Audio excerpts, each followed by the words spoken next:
അതായത് ഇന്നത്തെ ദിവസം, അതായത് 30-ാം തീയതി അവരെ കണ്ടുകിട്ടിയിട്ടുണ്ട്. അതായത് ഇവിടുന്ന് ഏകദേശം വാളയാർ ഷഹല ഷെറിന്റെ കാമുകനെ നടു റോട്ടിലിട്ട് പട്ടിയെ തല്ലുന്ന പോലെ നാട്ടുകാർ തല്ലി എന്നൊരു വാർത്ത കേൾക്കാൻ ആഗ്രഹിക്കുന്നവരാണോ നിങ്ങൾ?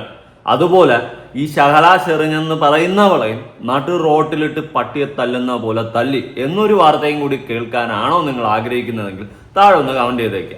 ഞാൻ ആ വാർത്ത കേൾക്കാൻ ആഗ്രഹിക്കുന്ന ഒരു വ്യക്തി തന്നെയാണ്. ഓക്കെ, 100% ഞാൻ അങ്ങനെ ഒരു ന്യൂസ് കേൾക്കണമെന്ന് ആഗ്രഹിക്കുന്നു. അപ്പോൾ വീഡിയോ ആദ്യമായി കാണുന്ന ചാനൽ സബ്സ്ക്രൈബ് ചെയ്യാനും വീഡിയോ ലൈക്ക് ചെയ്യാനും ഹൈപ്പ് കൊടുക്കാനും മറക്കണ്ട. എന്താണ് വിഷയമെന്ന് അത്യാവശ്യം കുറെ പേർക്കെങ്കിലും അറിയാം. പുതുതായിട്ട് ആരെങ്കിലും കാണുന്നുണ്ടെങ്കിൽ അവർക്ക് വേണ്ടിയിട്ട് ഞാൻ പറഞ്ഞു തരാം. കോഴിക്കോട് ബാലശ്ശേരിയിൽ ഒരു പ്രവാസി ഉണ്ടായിരുന്നു, ഒരു പാവപ്പെട്ട ഒരു പയ്യൻ. അവൻ തൻ്റെ കുടുംബത്തിന് വേണ്ടി മറ്റു രാജ്യത്ത് പോയി കിടന്ന് കഷ്ടപ്പെടുന്നു, പട്ടിയെ പോലെ പണിയെടുക്കുന്നു. എന്നാൽ അവൻ അയച്ചു കൊടുക്കുന്ന കാശിൽ തിന്ന് എല്ലിൻ്റെ ഇടയിൽ കയറി നെകളിപ്പ് കൂടിയിട്ട് ആ ഭർത്താവിനെയും കുടുംബത്തിനെയും ചതിച്ചുകൊണ്ട് ഇവള് കണ്ട മൊബൈൽ ഷോപ്പുകാരനായ ഒരുത്തൻ്റോടൊപ്പം ഒളിച്ചോടി. റാഫി എന്ന് പറയുന്ന ഒരുത്തനോടൊപ്പം ഇവൾ ഒളിച്ചോടിയ കൂട്ടത്ത് ആ മകനെയും കൂടി ഇവൾ കൊണ്ടുപോയിട്ടുണ്ടായിരുന്നു. ഇനി ഇവൾ ഒളിച്ചോടിപ്പോയ റാഫി എന്ന് പറയുന്ന അവൻ ഗഞ്ചയാണ്, അവൻ അതുപോലത്തെ ലഹരികളൊക്കെ ഉപയോഗിക്കുന്ന ഒരുത്തനാണ്. പുറമെ അവന് വേറൊരു ഭാര്യയും 3 മക്കളും ഉണ്ടായിരുന്നു. എന്നിട്ടാണ് അവന്റെ സാധനത്തിൽ സുഖം തേടി ഇവള് പോയിട്ടുള്ളത്. ഇവളുമാരെ പോലെ ഉള്ളവളുമാര് എവിടെയെങ്കിലും തീർന്നു കിടക്കുന്നു എന്ന വാർത്ത കേട്ട് കഴിഞ്ഞാൽ വളരെയധികം സന്തോഷം. ഓരോ കുടുംബ ബന്ധങ്ങളെ തകർത്തുകൊണ്ട്, കുടുംബത്തിന്റെ വാല്യൂ അറിഞ്ഞൂടാതെ ഓരോ കുടുംബങ്ങളിൽ ചെന്ന് കയറിക്കൊണ്ട് കുടുംബങ്ങളെ തകർക്കുന്ന ഇവളുമാര് തീരണം. അതുപോലെ തന്നെ എനിക്ക് വേറൊരു കാര്യം കൂടി ഇതിന്റെ ഇടയിൽ സൂചിപ്പിക്കാനുണ്ട്. മറ്റൊന്നുമല്ല, ഈ ചില പെണ്ണുങ്ങളുണ്ട്, ഭയങ്കര എളിമയായിരിക്കും, തനിമയായിരിക്കും, ഇങ്ങനെ കുലീനതയെ പോലെ അയ്യോ മുഖത്ത് നോക്കത്തില്ല, ആരുടെ കുനിഞ്ഞു നോക്കിക്കൊണ്ട് നടക്കും. അങ്ങനത്തെ കുറെ ടീംസ് ഉണ്ട്. യവളുമാരാണ് ഏറ്റവും ബഷക്കായിട്ട് പോകുന്നത് എന്ന് പറഞ്ഞാൽ എല്ലാവരും അങ്ങനെയാണെന്നല്ല. ഇതുപോലെ ഇവളെ ശകലയെ കുറിച്ചിട്ട് നാട്ടുകാരടുത്തൊക്കെ ഞാൻ അന്വേഷിച്ച സമയത്ത് അറിഞ്ഞത്, അയ്യോ അങ്ങനെയൊന്നും ചെയ്യുന്നത് പോലത്തെ അല്ലെങ്കിൽ ഇങ്ങനെ പോകുന്നൊന്നും പറയത്തില്ല, അത്രയ്ക്ക് പാവം പോലെ നടക്കുന്നു എന്നൊക്കെയാണ് പറഞ്ഞത്. അപ്പൊ അങ്ങനെയുള്ള ഒരുത്തിയാണ് സ്വന്തം ഭർത്താവിനെയും കുടുംബത്തിനെയും ചതിച്ചുകൊണ്ട് മറ്റൊരുത്തൻ്റെ കൂടെ ഇറങ്ങിപ്പോയത്.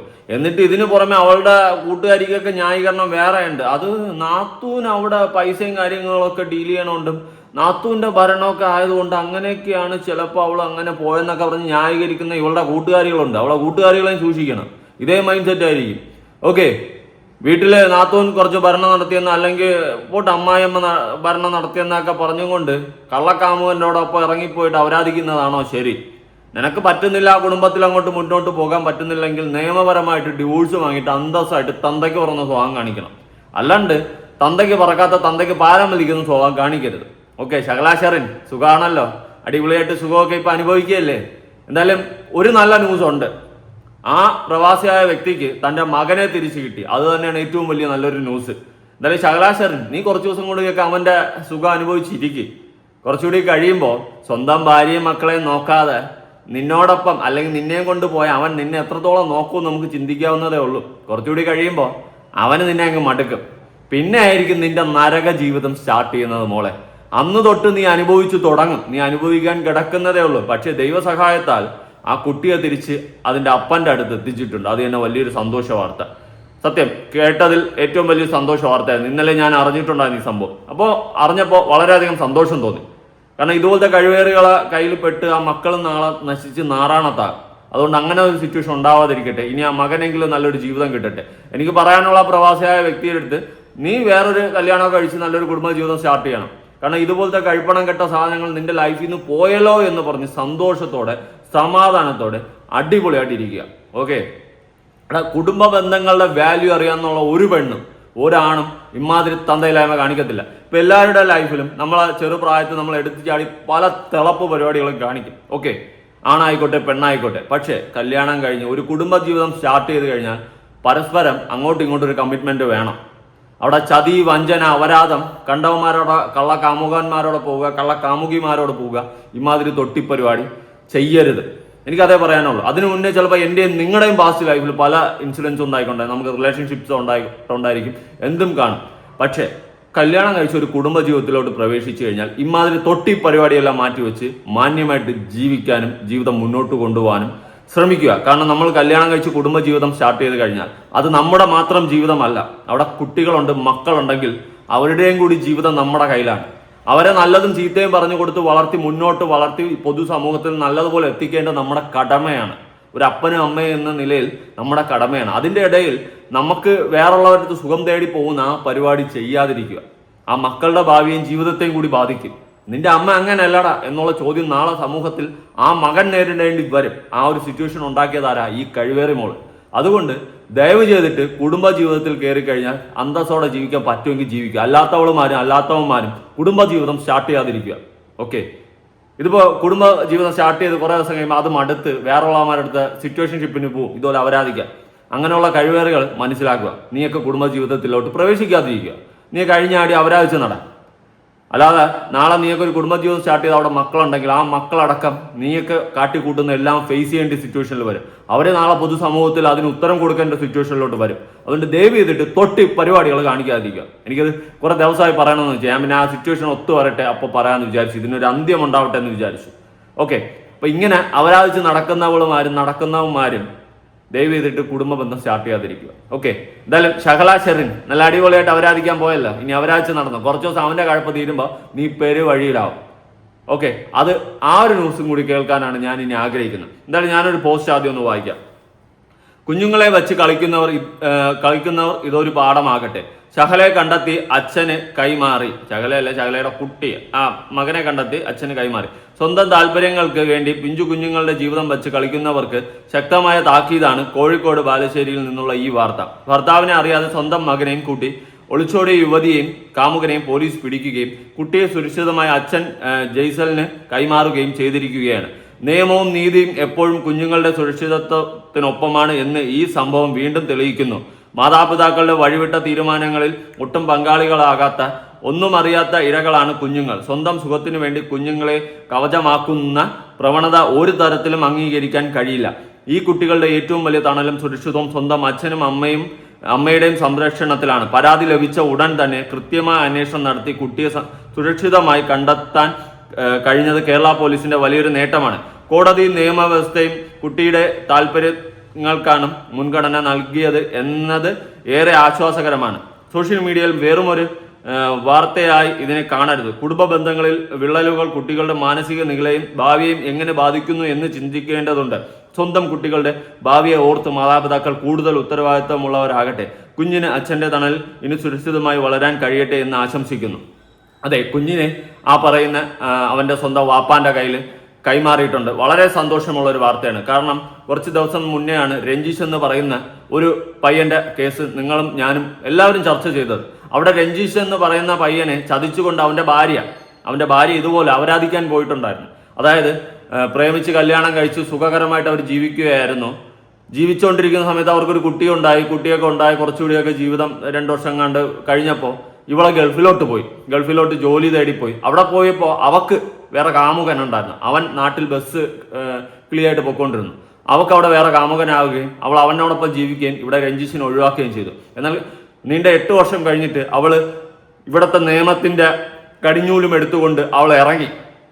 ആ കുഞ്ഞിന് വേണ്ടിയിട്ട് 8 വർഷം നീണ്ടപ്പോൾ ആ 8 വർഷം ഈ കഴിവേറി ഇല്ലാണ്ട് ആ മകനെ വളർത്തിയത് രഞ്ജീഷായിരുന്നു.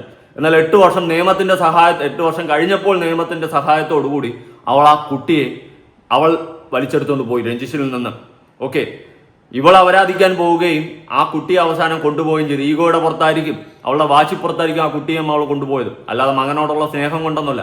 എന്നാൽ ആ 8 വർഷം നീണ്ട 8 വർഷം സ്വന്തം ഭാര്യ അപരാധിച്ച് വേറൊരുത്തൻ്റെ കൂടെ പോയപ്പോഴും അത് കാര്യമാക്കാതെ ആ മകനുള്ള ആശ്വാസത്തിൽ ജീവിച്ച രഞ്ജീഷ് അവസാനം സ്വയം ജീവനൊടുക്കുകയാണ് ചെയ്തിട്ടുള്ളത്.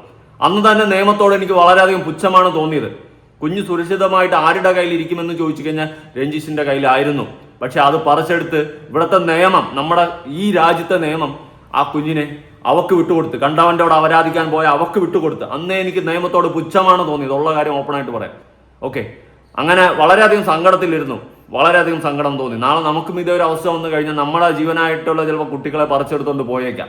അതുകൊണ്ട് നിയമപരമായിട്ട് ഇവിടെ നിന്ന് കുറെ എത്തിക്സ് കാണിക്കേണ്ടതുണ്ട്. എല്ലാം മറ്റേ വക്കീൽ വാദിക്കുന്നത് നോക്കി അതുപോലെ വിട്ടുകൊടുക്കാൻ നിൽക്കരുത്. ഓക്കെ, എന്തായാലും നിയമത്തിന്റെ സഹായത്തോടു കൂടി അന്ന് രഞ്ജീഷിൽ നിന്നും ആ മകനെ അവൾ 8 വർഷത്തിന് ശേഷം പറിച്ചുകൊണ്ട് പോയപ്പോൾ അത് താങ്ങാനാവാതെ രഞ്ജീഷ് ഈ ഭൂമിയിൽ ഇല്ലാണ്ടായി. അതാണ് അവസ്ഥ.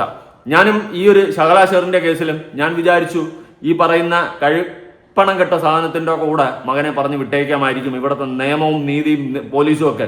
പക്ഷെ എന്തോ ആ അപ്പനിലേക്ക് കൈമാറി എന്നത് തന്നെയാണ് മനസ്സിലാക്കാൻ സാധിക്കുന്നത്. ഒരു പക്ഷേ സോഷ്യൽ മീഡിയയിൽ ഇത്രയും ചർച്ച ആയതുകൊണ്ടായിരിക്കാം, അല്ലെങ്കിൽ ഇതും ആരും അറിയാത്തൊരു കേസായിട്ട് അങ്ങ് പോയേനെ. ഓക്കെ, എന്തായാലും വളരെയധികം സന്തോഷമുണ്ട്.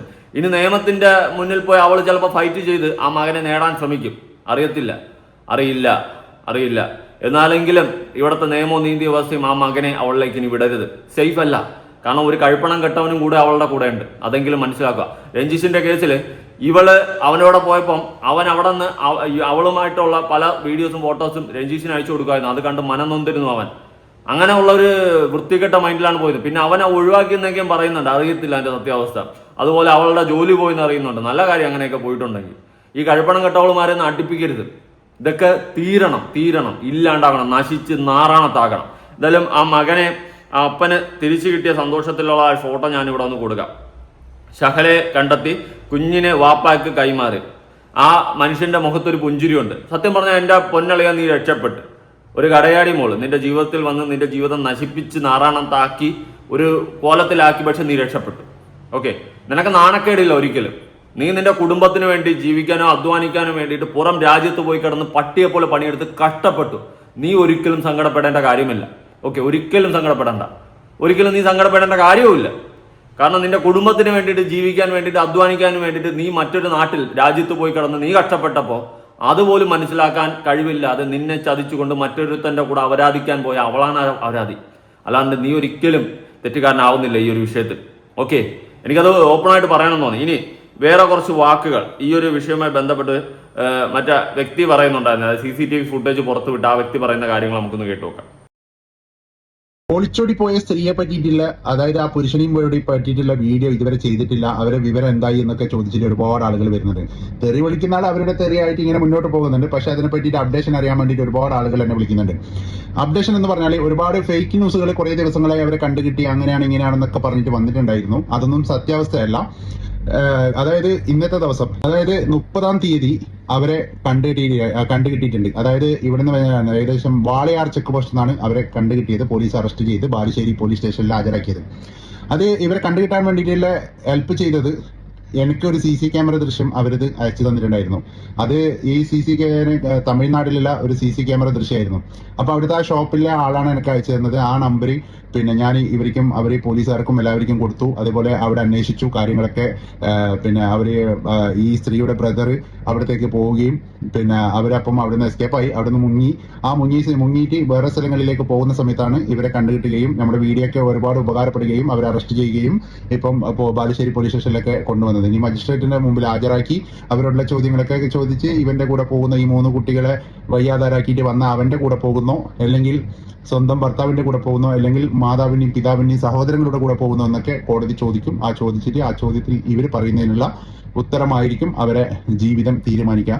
ഒരു കാര്യം ഞാൻ പറയാം, സ്വന്തം 3 കുട്ടികളെയും ഒഴിവാക്കി വന്ന അവന്റെ കൂടെ പോയാൽ ഇവന്റെ സ്വന്തം കുട്ടിനെ അവൻ നോക്കുമോ എന്നുള്ള ഒരു ക്വസ്റ്റ്യൻ മാർക്ക് അവളും. ഒന്നുമില്ല. ഞാനൊരു കാര്യം പറയാം. എനിക്ക് പറയാനുള്ളത്, ഇനിയിപ്പം എല്ലാം അയ്യോ തെറ്റായി പോയെന്ന് തിരിച്ചറിഞ്ഞ് ശഹല സ്വന്തം ഭർത്താവിനോടൊപ്പം പോകണമെന്ന് പറഞ്ഞാലും അംഗീകരിക്കരുത്. ആ കുട്ടിയെ മാത്രം നിനക്ക് മതി. ഞാൻ അതേ പറയത്തുള്ളൂ. ഒരിക്കൽ വേലി ചാടിയത് 400 തവണ വീണ്ടും ചാടും. നിയമത്തിന്റെയും കോടതിയുടെയും സഹായത്തോടു കൂടി അവള് ചിലപ്പം പറയും എനിക്ക് തെറ്റുപറ്റിയാണ്, എൻ്റെ 8000 പോകണമെന്ന് പറഞ്ഞു കഴിഞ്ഞാൽ അനുവദിക്കരുത്. ആ കള്ളക്കാമുവിനോടൊപ്പം അവള് പോയാൽ മതി, വേറെ ഒന്നും വേണ്ട. അവനോടൊപ്പം അവള് പോയാൽ മതി. അതിൻ്റെ അപ്പുറം വേറെ ഒരു അപ്പീലും ഇല്ല. അവനോടൊപ്പം തന്നെ പോകണം. പിന്നെ അവിടെ അപ്പുറത്ത് അവന് വേറൊരു ഭാര്യയും 3 മക്കളുണ്ട്. എനിക്ക് ആ സ്ത്രീയോട് പറയാനുള്ള, ഈ കഴിപ്പണം കെട്ടവനെ അടുപ്പിക്കരുത്. നിങ്ങൾ പിച്ചെടുത്ത് ആ മക്കളെ വളർത്തിയാലും പോറ്റിയാലും അന്തസ്സുണ്ട്. ഇവനെ പോലെയുള്ള കഴിപ്പണം കെട്ട നാറുകളെ അടുപ്പിക്കരുത്. ഇനി നിയമപരമായിട്ട് അവനിൽ നിന്ന് ഡിവോഴ്സ് വാങ്ങുക. ഓക്കെ, എനിക്കതേ പറയാനുള്ളൂ. ആ സ്ത്രീയുടെ അവസ്ഥ എനിക്ക് മനസ്സിലാവും. മാനസികമായിട്ട് ആ സ്ത്രീ എത്രത്തോളം തളർന്നു കാണും. സ്വന്തം ഭർത്താവ് 3 മക്കളെ ഉണ്ടാക്കിയിട്ടിട്ട് വേറൊരുത്തിനോട് അപരാധിക്കാൻ പോയി അവളെയും സ്വന്തമാക്കി വേറെ കുടുംബം നശിപ്പിച്ച് പോയത് അറിയുന്ന ആ സ്ത്രീയുടെ അവസ്ഥ എനിക്ക് മനസ്സിലാവും. ഓക്കെ, ദയവ് ചെയ്തിട്ട് ആ സ്ത്രീയോട് എനിക്ക് പറയാനുള്ളത്, അടുപ്പിക്കരുത് അവനെ. ഇത് രണ്ടും നശിച്ച് നാറാണ തവണ ഏതെങ്കിലും അടുപ്പിൻ്റെ അകത്ത് പോയിട്ട്. പിന്നെ അവൻ കുഴപ്പമില്ല, അവൻ ഇവളെയും കളഞ്ഞിട്ട് വേറെ സുഖം തേടി അടുത്തടുത്ത് പൊയ്ക്കൊണ്ടിരിക്കും. ഇവളെവിടെയെങ്കിലും പെരുവഴിയിൽ തീർന്നു കിടക്കുന്നു എന്നുള്ളൊരു ന്യൂസായിരിക്കും നമ്മൾ അധികം വൈകാതെ കേൾക്കാൻ പോകുന്നത്. ഇനി ഈ ഒരു വിഷയവുമായി ബന്ധപ്പെട്ട ഒരു ഉസ്താദ് പറയുന്ന കുറച്ച് വാക്കുകളുണ്ട്, അതും കൂടി കേൾക്കാം. ഈ രാജ്യത്ത് എന്ത് വേണമെങ്കിലും നിങ്ങൾക്ക് ചെയ്യാം, എങ്ങനെ വേണമെങ്കിലും നടക്കാം, ഒരു കുഴപ്പമില്ല. അല്ലാഹു കാക്കുമാറാകട്ടെ. ഇത് അവസ്ഥ എന്നറിയ എങ്ങനെ വേണമെങ്കിലും ജീവിച്ചോ, ദുനിയാവ് അങ്ങനെ. അന്യ ഒരു പുരുഷന്റെ ശരീരത്ത് തൊടുന്നതിനേക്കാൾ, അന്യ ഒരു പെണ്ണിന്റെ ശരീരത്ത് തൊടുന്നതിനേക്കാൾ പന്നിയെ കെട്ടിപ്പിടിച്ച് കിടക്കലാ നല്ലത്. 7 വെള്ളത്തിൽ കഴുകിയാ ശുദ്ധമാകുമല്ലോ. പോകടാ ചെറുപ്പക്കാരാ, ഓന്തോടിയാ എവിടെ വരെ പോകുമടാ, നീയൊക്കെ പോയാ എവിടെ വരെ പോകാനാ? ഈ ദുനിയാവിന്റെ ഏത് മൂലയിൽ നീ പോയാലും പെങ്ങളെ എങ്ങനെ വേണമെങ്കിലും നടന്നോ, ഫർദയും ധരിച്ച് ഫർദ ഊരി തലയിൽ കെട്ടി വേണമെന്ന് നടന്നോ, എന്ത് വേണമെങ്കിലും കാണിച്ചോ, നിന്റെ കൂടെ ആളുണ്ടല്ലോ, എങ്ങനെ വേണമെങ്കിലും നടന്നോ. പക്ഷേ അല്ലാഹു ഓർമ്മപ്പെടുത്തുകയാ, ഇത് അല്ലാഹുവിന്റെ ഭീഷണിയാ പെണ്ണ്, ഇത് അല്ലാഹുവിന്റെ ഭീഷണിയാ പെണ്ണ്. വത്തഖൂ യൗമന തുർജഊന ഫീഹി ഇലല്ലാഹ്. നീയൊക്കെ എവിടെ പോകാനാടി, നീയൊക്കെ എവിടെ പോകാനാടാ ചെറുപ്പക്കാരാ? അല്ലാഹു പറയും, നിന്നെ ഞാൻ കൊണ്ടുവരുമടാ, എന്റെ മുമ്പിലേക്ക് നിന്നെ ഞാൻ കൊണ്ടുവരുമല്ലോ. നീയൊക്കെ എന്റെ മുമ്പിലേക്ക് തിരിച്ചു വരേണ്ടവനാണല്ലോ. എവിടെ പോകാനാ നീയൊക്കെ? നിന്നെ ഞാൻ എന്റെ മുമ്പിലേക്ക് കൊണ്ടുവരുമല്ലോ. ഞാൻ ഒരുക്കി വെച്ചിട്ടുണ്ട്, നിനക്കൊക്കെ വേണ്ടി ഞാൻ തയ്യാറാക്കി വെച്ചിട്ടുണ്ട്. എന്റെ പ്രിയപ്പെട്ട സഹോദരങ്ങളെ, അല്ലാഹുവിന്റെ പരിശുദ്ധമായ ഖുർആൻ ഇവിടെന്ന് പറയുകയാണ്, വലാ തഖറബുസ്സിനാ ഇന്നഹു കാന ഫാഹിശാ വസാഅ സബീലാ. അല്ലാഹുവിന്റെ വിശുദ്ധമായ ഖുർആൻ വ്യഭിചരിക്കരുതെന്ന് പറഞ്ഞില്ല. നിങ്ങൾ വ്യഭിചരിക്കല്ലേ എന്നല്ല പറഞ്ഞത്, നിങ്ങൾ ശാരീരികമായി ബന്ധപ്പെടരുതെന്നല്ല അല്ലാഹു പറഞ്ഞത്. വലാ തഖറബുസ്സിനാ, അതിനോട് അടുക്കുന്ന കാര്യങ്ങൾ പോലും ചെയ്യരുത്. അന്യപുരുഷന്റെ ശരീരത്തെ തൊടുന്നത്, അന്യ പെണ്ണിന്റെ ശരീരത്തെ തൊടുന്നത്, പിഴച്ചവനെ അത് വ്യഭിചാരമാണത്, പാപമാണ്, പാപമാണ്. പെണ്ണേ, നീ സലാം പോലും പറയാൻ പാടില്ല. ഒരു അന്യ പുരുഷനോട് നീ സലാം പറയരുത്. ഒരു അന്യ പുരുഷന്റെ മയ്യത്ത് നീ കാണരുത്. അല്ലാഹുവിന്റെ പരിശുദ്ധമായ ദീനബിടെന്ന് പറയുമ്പോ ആണും പെണ്ണും എവിടെയാടോ? സ്കൂളിൽ പഠിക്കുന്ന കൂട്ടുകാരന്റെ ബൈക്കിന്റെ പുറകിൽ കയറി കെട്ടിപ്പിടിക്കുന്ന കാലമാ, ചേറിയും ചേർന്നിരുന്ന് സെൽഫി എടുക്കുന്ന കാലമാ. പടച്ചവനെ, ഇന്ന് പ്രണയ ദിനമായിരുന്നല്ലോ. ഫെബ്രുവരി 14 പ്രണയിക്കുന്നവരുടെ ദിനമാണ്. റബ്ബേ, പ്രണയിക്കുന്ന ഒരു ദിവസം ആഘോഷിച്ച ഒരുപാട് പേരുണ്ടല്ലോ. ഇന്ന് പ്രണയ ദിനമായിരുന്നു. പലരും അങ്ങോട്ടും ഇങ്ങോട്ടും ഗിഫ്റ്റ് വാങ്ങിച്ചു കൊടുത്തിട്ടുണ്ട്. അല്ലാഹു ഈമാൻ നൽകുമാറാകട്ടെ. പ്രണയ ദിനം, പ്രണയിക്കുന്നവർക്ക് വേണ്ടിയുള്ള ഒരു ദിവസം. ഓക്കെ, ചില കാര്യങ്ങൾ തുറന്നു പറയുമ്പോൾ സമൂഹം പറയും, നീ അമ്മാവനാടാ, നീ പുതിയ തലമുറയുടെ ഈ ഒരു കാലഘട്ടത്തിലോട്ട് നീ എത്തിയിട്ടില്ല, നിന്റെ മൈൻഡ് സെറ്റ് വെറും മോശമാ എന്ന് പറയുന്ന ഒരു കാലഘട്ടമാണ് നമ്മുടെ ഈ കുഞ്ഞു കാലഘട്ടം. ഇന്ന് പല അപരാധങ്ങളും പല മോശം കാര്യങ്ങളും എന്ത് തൊട്ടിത്തനവും കാണിച്ചു വെച്ചിട്ട് പുരോഗമന ചിന്താഗതിയാണ്, ഇങ്ങനെയൊക്കെ എന്തിനാണ് പഴയ രീതിയിൽ ചിന്തിക്കുന്നു എന്ന് ചോദിക്കുന്ന ഒരു സമൂഹമാണ്, അല്ലെങ്കിൽ എന്ന് ചോദിക്കുന്ന ഒരു കാലഘട്ടമാണ് ഇന്നത്തെ കാലഘട്ടം എന്നാണ് ഞാൻ മനസ്സിലാക്കുന്നത്. ഓക്കെ, എനിക്ക് അങ്ങനെയാണ് തോന്നിയിട്ടുള്ളത്. കണ്ട കാട്ടപരാധങ്ങളെല്ലാം ചെയ്തു വെച്ചിട്ട് നീ ഇപ്പോഴും പഴയ ചിന്താഗതിയിലാണ് നടക്കുന്നത്, നമുക്കിത് ന്യൂജനായിട്ട് ചിന്തിച്ചൂടെ എന്നൊക്കെ പറയുന്ന ഒരു സമൂഹമാണ് ഇന്ന് കാണാൻ സാധിക്കുന്നത്. എന്തായാലും ഒളിച്ചോടുന്നവരും കുടുംബ ബന്ധങ്ങളെ തകർത്തുകൊണ്ട് തരിപ്പണമാക്കി മറ്റുള്ളവന്മാരോട് അപരാധിക്കാൻ പോകുന്നവളുമാരും സൂക്ഷിക്കുക. നിങ്ങൾ നശിപ്പിക്കുന്നത് നിങ്ങളുടെ മാത്രം ജീവിതമല്ല, അവിടെ മക്കളുണ്ടെങ്കിൽ അവരുടെ ജീവിതവും കൂടിയാണ്. ആ ഒരു ബോധമെങ്കിലും ഉണ്ടാവുക. അപരാധിക്കണം അല്ലെങ്കിൽ വേറൊരുത്തൻ്റോടോ ഒരുത്തീരോടൊക്കെ പോകണമെന്നുള്ളവർ മനസ്സിലാക്കേണ്ടത് നിങ്ങൾ ആ ബന്ധം വേർപ്പെടുത്തിയതിനു ശേഷം അന്തസ്സായിട്ട് പോവുക. നാളെ മക്കൾക്കും കൂടി ചീത്തപ്പേരുണ്ടാക്കി കൊടുക്കുന്ന ഒരു പ്രവൃത്തി കാണിക്കരുത്. നിന്റെ തള്ള വേറൊരുത്തനോടൊപ്പം ഒളിച്ചോടി പോയവളല്ലേ എന്നുള്ളൊരു ചോദ്യം നാളെ ആ മക്കൾ ഫേസ് ചെയ്യേണ്ടി വരരുത്. ആ ഒരു കൺസേൺ വെച്ചിട്ടെങ്കിലും ഇമാതിരി തൊട്ടി പരിപാടികൾ കാണിക്കാതിരിക്കൂ. എന്തായാലും ശകലാചെറിനെ പോലെയുള്ളതൊക്കെ എവിടെയെങ്കിലും തീർന്നു കിടക്കുന്നു എന്നുള്ളൊരു ന്യൂസ് കേൾക്കാനാണ് എന്നെ പോലെയുള്ളവർ ആഗ്രഹിക്കുന്നത്. അങ്ങനെ ആഗ്രഹിക്കുന്നവരാണ് നിങ്ങളെങ്കിൽ താഴെ കമന്റ് ചെയ്യുക. എന്തായാലും പുതിയൊരു വീഡിയോ ആയിട്ട് കാണാം. നിങ്ങളുടെ അഭിപ്രായങ്ങളും കാര്യങ്ങളും ഉറപ്പായിട്ട് താഴെ കമന്റ് ചെയ്യുക. ബൈ. ജയ്സൽ, ഞാൻ കിനാലൂർ ഏഴുവണ്ടി സ്വദേശിയാണ്. ഞാൻ കഴിഞ്ഞ 2 വർഷമായിട്ട് സൗദിയിൽ ജോലി ചെയ്യാണ്. ഈ കഴിഞ്ഞ 16-ാം തീയതി കാലത്ത് 11 മണിക്ക് മുതൽ എൻ്റെ ഭാര്യയും കുട്ടിയും വീട്ടിൽ നിന്ന് കാണാതായിട്ടുണ്ട്. ഇന്നേക്ക് ഏതാണ്ട് 8 ദിവസത്തോളായി. ഇതുവരെ വിവരമൊന്നുമില്ല. അന്ന് തന്നെ മിസ്സിംഗ് കേസ് ഉണ്ടായ സമയത്ത് തന്നെ ബാലുശ്ശേരി പോലീസിലും അതുപോലെ തന്നെ വടകര DYSPന്റെ നേതൃത്വത്തിലൊക്കെ പരാതി കൊടുത്തിട്ടുണ്ട്. ഇതുവരെ വിവരമൊന്നുമില്ല. എത്രയും പെട്ടെന്ന് എൻ്റെ മകനെ കണ്ടുപിടിക്കാനുള്ള ഒരു ഉദ്ദേശമാണ് എനിക്കിപ്പോൾ ഉള്ളത്. അതിന് പോലീസ് വേണ്ട രീതിയിൽ എന്നെ സഹായിക്കാനുള്ള വിശ്വാസം എനിക്കുണ്ട്. അതിൻ്റെ വേണ്ട കാര്യങ്ങൾ എത്രയും പെട്ടെന്ന് ചെയ്തിട്ട് എൻ്റെ മകൻ എവിടാന്നുള്ളത്, ഭാര്യ എവിടാന്നുള്ളത് കണ്ടുപിടിക്കാന്നുള്ളതാണ് എൻ്റെ ഇപ്പോഴത്തെ ആവശ്യം.